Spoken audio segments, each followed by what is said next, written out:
Because you have all already heard so much about how wonderful Marley is, I'm going to use this video for the dual purpose of showing him off and teaching someone how to free lunge their horse to train them for jumping.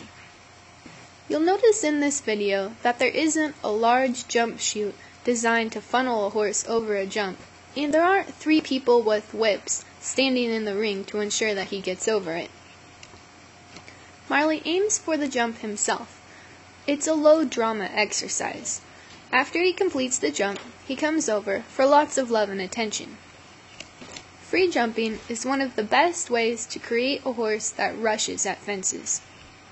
People who jump regularly will tell you that one of the worst feelings in the world is to have a horse that all of a sudden bolts in front of a fence, and you know that he's going to take a really long distance that's going to unseat you, and then gallop away from the fence.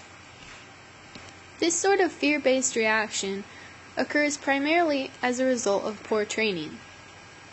While I'm free jumping Marley, I tried to have him jump as if there were someone on his back. I look for steadiness and fluidity, as well as a nice takeoff and landing. My primary concern, though, is that when Marley jumps the jump, after he lands, he wants to come back to me. This tells me that I didn't cause him to be afraid of me by chasing him towards the jump. It also gives me some more information about the state of his mind when he lands. Is he thinking about taking off and running for the next county? Or is he checking in with me to see if I want another jump or if it's time to come over for some attention? By teaching him to check in with me after each jump while free jumping, I'm training him to check in with his rider after each jump when he's jumping under saddle. By training him to check in with his rider immediately after a jump, I'm helping him be a safer pony. I'm hoping that if his rider is unseated over the fence or becomes frightened for any reason, Marley will be right there waiting to check in and ask what to do next.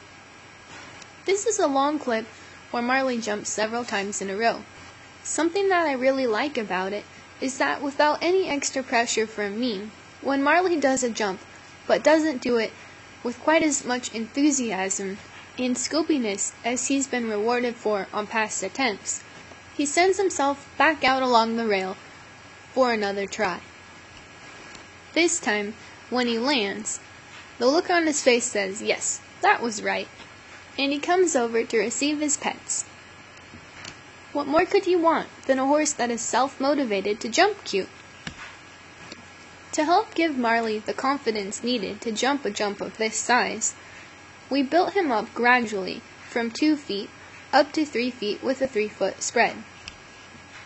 While the little 2-foot vertical wasn't very impressive, the reason that we started at that size was that it was something that Marley could do easily and be successful at. One of the principles of training is that you shouldn't ask something of a horse that they're not already offering. If your horse is only clearing a 2-foot fence with an inch to spare, you shouldn't ask him to jump 3 feet. He won't clear it and he'll lose confidence.